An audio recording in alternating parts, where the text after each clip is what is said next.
Have you ever been there? You're completely exhausted after a massive study session, but the results you get, they just don't match the work you put in. Well, you're not alone, and believe me, it is not about working harder. Today, we're going to unpack the blueprint that explains exactly why this happens, and we'll reveal the system that high performers use to get way better results in way less time.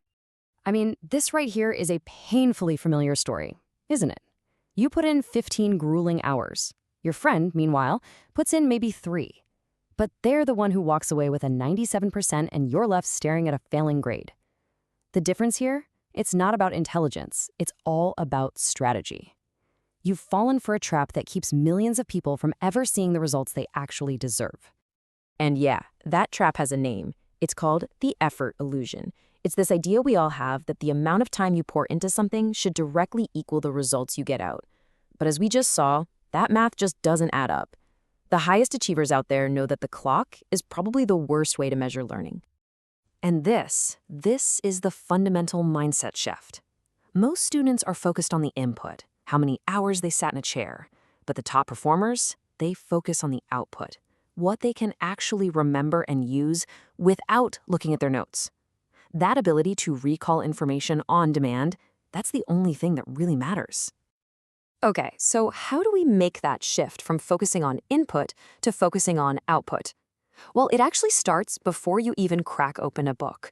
The very first step is to completely master your environment.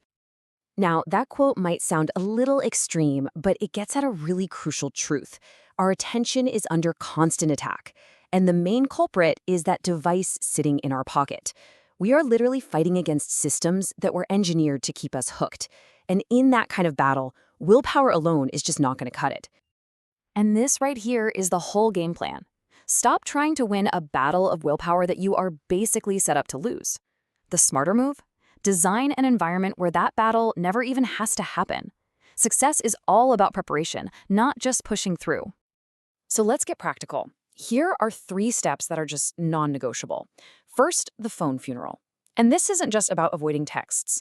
Studies have shown that just having your phone in your line of sight drains your brain power, even when it's turned off. So put it in another room. Next, create a study sanctuary. This builds a powerful mental trigger that tells your brain, okay, we're in this spot, it's time to focus. And finally, the 5-minute reset. It's not about being neat, it's about getting rid of all those little visual distractions that can pull your attention away. All right, so your environment is locked in. Now it's time to change how you actually learn. We're going to move past those passive, kind of useless habits we were all taught and start using the active strategies that the real pros use. Come on, we've all done this, right? You cover a page in yellow highlighter and you feel super productive. But the research is crystal clear. Highlighting is one of the least effective ways to learn anything. It's basically a form of mental laziness that gives you the illusion of knowing something without any of the actual learning.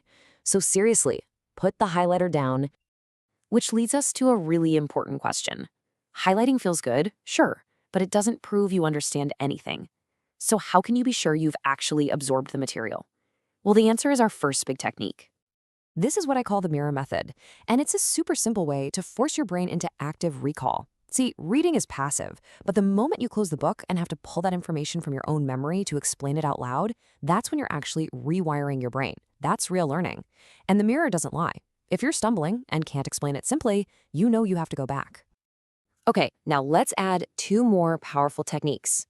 First, to build stronger, more flexible knowledge, use something called interleaving. So instead of cramming one subject for hours, you mix it up with different topics. It's going to feel harder, and that's the point. It forces your brain to work harder to find the information, which builds way stronger connections. Then there's context-dependent learning. By studying the same stuff in different places, a library, a coffee shop, your desk, you stop your brain from tying that memory to just one spot. That makes it way easier to recall anywhere. Here is a pretty cool biological hack. Your brain has these super powerful memory-boosting moments right before you fall asleep and right after you wake up. They're called hypnagogic windows. You can use these little windows of time for a quick 5-minute review of key ideas. Your brain will literally do the work of cementing that information for you while you sleep. So we've covered your environment, and we've covered your techniques, but both of those are pretty much useless if the one thing doing all the work, your brain, isn't properly fueled and rested. And that brings us to our third pillar, optimizing your biology. This is a truth that so many of us just ignore. We treat our bodies like an afterthought, but your brain power is directly connected to your physical health. Real preparation for a tough day of mental work doesn't start in the morning, it starts the night before. This here is a simple framework to follow, but two of these are especially important. The boredom breakthrough is a huge one.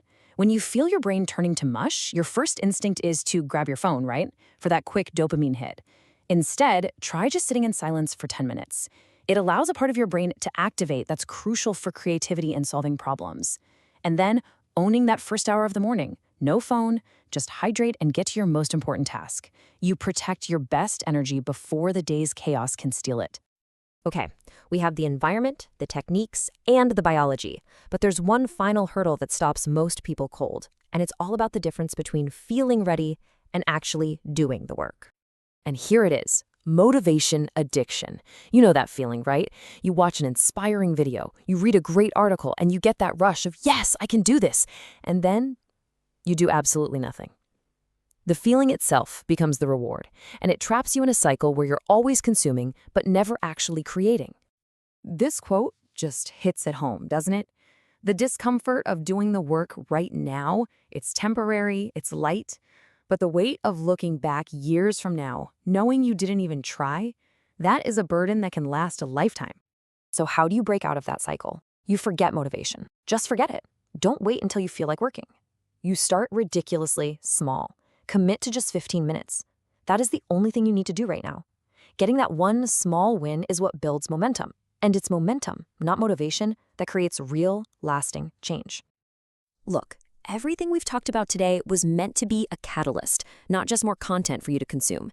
You now have the blueprint. You see how the environment, the techniques, and your biology all work together. The only thing standing between you and the results you want is action. So take the first step. Put your phone in another room, set a timer for 15 minutes, and just start. Go earn it.